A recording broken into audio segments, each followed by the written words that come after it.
Hello, everyone.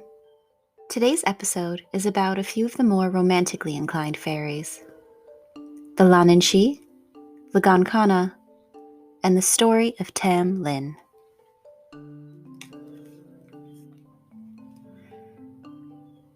Have you ever felt that moment when inspiration hits? It seems to come out of nowhere. Suddenly, there is fire in your veins. You can barely stand still because of this excitement and need to express or create this idea or feeling. But where does inspiration come from? Is it something within us? Or is there an outside force affecting what we do? Artists throughout history mention having a muse. The Greeks worshipped 9 goddess muses responsible for inspiration. In Celtic folklore, there is a fairy called the Leannan. Leannan translated means fairy lover. Usually depicted as a female who targets talented artists who possess a genuine love for their work.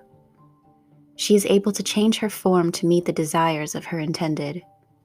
She is beautiful, seductive, and sparks an intense desire and inspiration in the artist.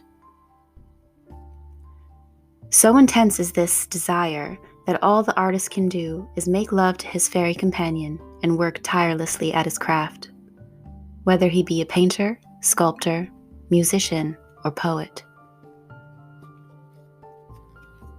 The Leannan seems to genuinely care for their human lover, but their otherworldly effect on them eventually becomes harmful to the human. Their passion becomes all-consuming, to the point where he no longer eats or sleeps. The longer the Leannan remains, the more drained the human becomes. Some say that she has a vampiric quality which drains the life out of the mortal. I believe humans are unable to sustain that level of passion without some kind of balance. The fairy lover inevitably leaves her artist, taking with her their talent and desire to live. These unfortunate men are not long for this world, once striking up an affair with this dark muse.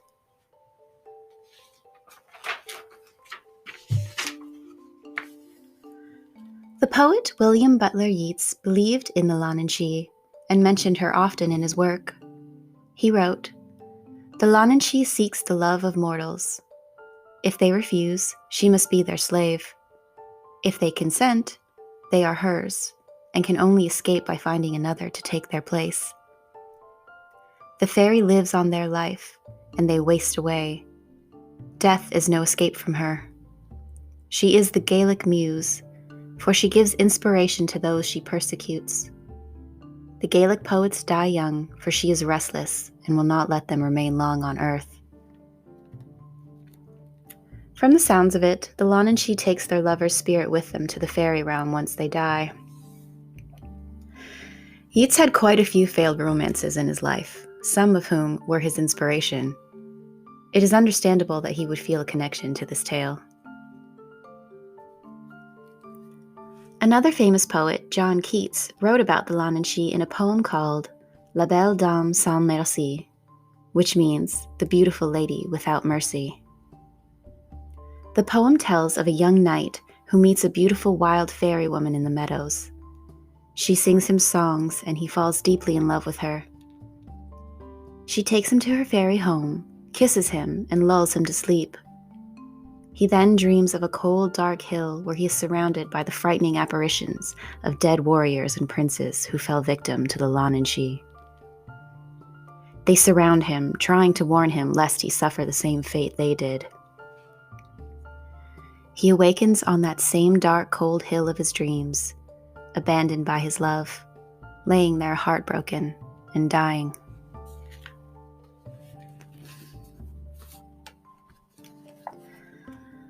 Oh, what can ail thee, knight at arms, alone and palely loitering? The sedge has withered from the lake, and no birds sing. Oh, what can ail thee, knight at arms, so haggard and so woe-begone? The squirrel's granary is full, and the harvest's done. I see a lily on thy brow, with anguish moist and fever dew, and on thy cheeks a fading rose, fast withereth too. I met a lady in the meds, full beautiful, a fairy's child. Her hair was long, her foot was light, and her eyes were wild. I made a garland for her head, and bracelets too, and fragrant zone. She looked at me as she did love, and made sweet moan. I set her on my pacing steed, and nothing else saw all day long, for sidelong would she bend, and sing a fairy song. She found me roots of relish sweet, and honey wild, and manna dew, and sure in language strange she said, I love thee true.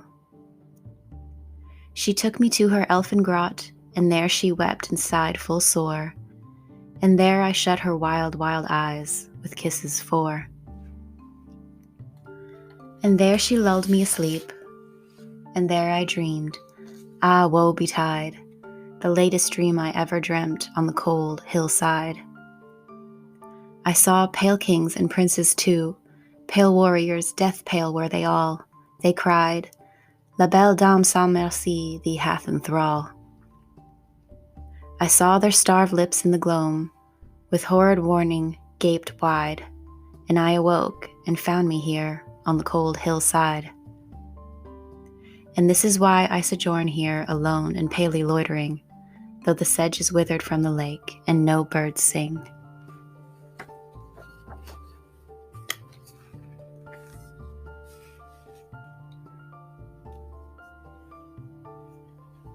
The Gancanagh, otherwise known as the Love Talker, is the Don Juan of the fairy world. He is unnervingly beautiful and can charm any woman or man. He is depicted as tall, handsome, and carrying a wooden pipe. His eyes are ice blue and his hair jet black, although it is said he can change his appearance to suit his target. His skin holds a hypnotic toxin, and once touched, the object of his desire becomes enamored and obsessed, regardless if that person is already romantically attached. He makes love to this unsuspecting human once, leaving them heartbroken and distraught. Some say women go mad after their encounter with the Gancanagh, becoming violent and crazed. The Gancanagh embodies idleness, smoking tobacco in his pipe, drinking ale, and bedding milkmaids. He is said to be a distant relative of the leprechaun. There are stories reported to this day of people encountering this fae. They all say that his beauty is so unnatural that it becomes frightening. And as crazy as the notion is, they know he can't be human. He is charming and tries to get the name of his conquest. I'm not sure why, but it is important to never give your name or anyone else's to the fae. Perhaps it means they can enslave you or take you to their world. You can also spot the Gancanagh by their inability to cast a shadow. The Gancanagh isn't necessarily a dangerous fae, just a bit mischievous and a ruthless heartbreaker.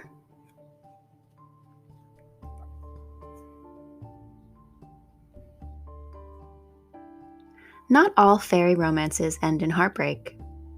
There is a ballad centuries old about a brave young woman who saves her elfin knight. The Tale of Tam Lin. A young, strong-willed woman named Janet ventured into the woods of Carterhaugh, which is near Selkirk in Scotland. She knew these woods were guarded by an elfin knight and was warned she would need to pay a toll to enter his woods.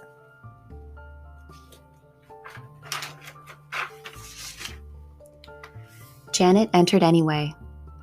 The forest was beautiful.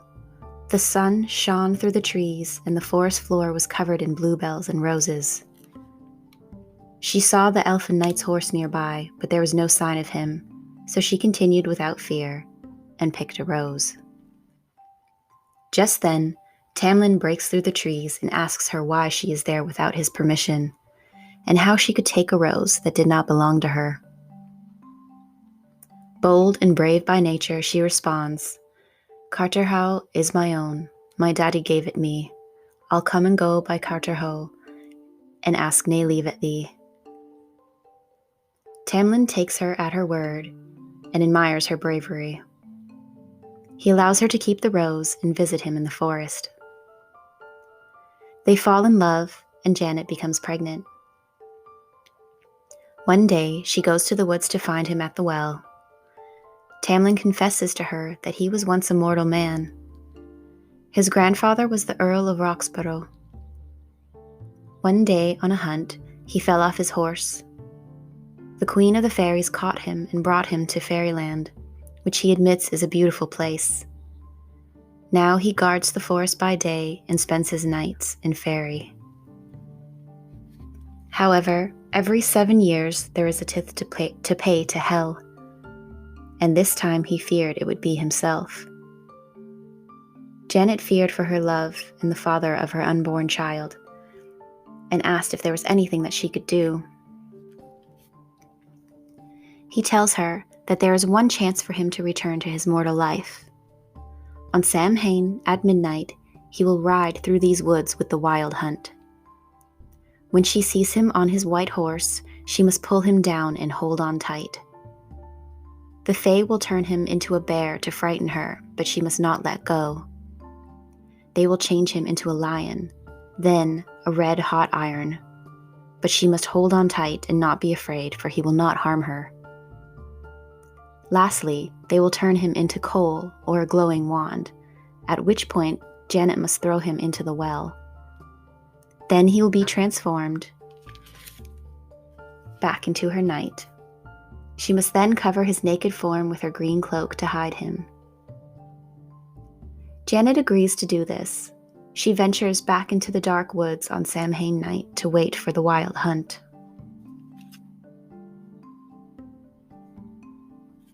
Hours go by. Then, at midnight, she hears the horses' bridles. She stayed out of sight.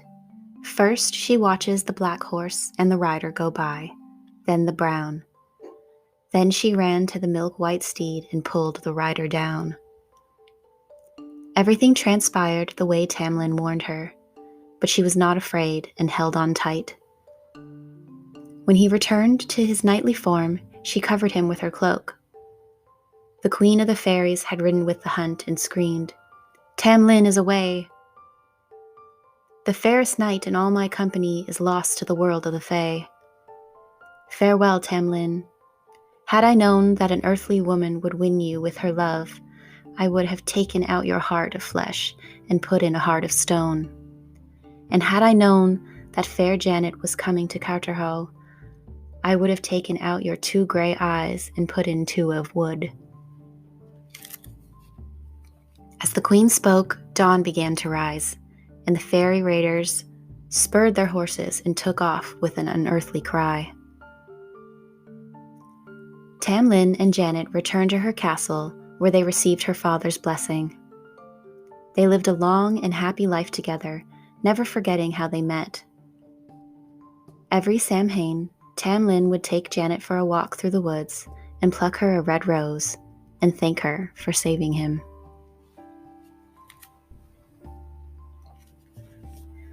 I love this last story, as it reminds me of Beauty and the Beast. I also think it is amazing for the time and culture that they made a woman the hero of a story. As the story is so old, there are a few different versions of the tale. Some are more chaste than others. In one version, Tamlin is transformed into a lizard. In another, Janet's hands are badly burnt after he turns into a hot red iron, making her sacrifice and love that much more meaningful.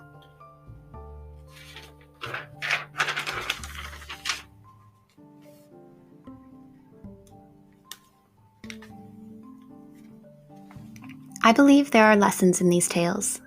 To be brave, strive for balance in your life, and love with both your heart and your head. As Benjamin Franklin said, "If passion drives you, let reason hold the reins." Thank you so much for joining me, everyone. I hope you enjoyed this episode as much as I did. As always, remember to support your local library, as they can serve as your own personal muse. Until next time, this has been Selena with tales of fae and folklore.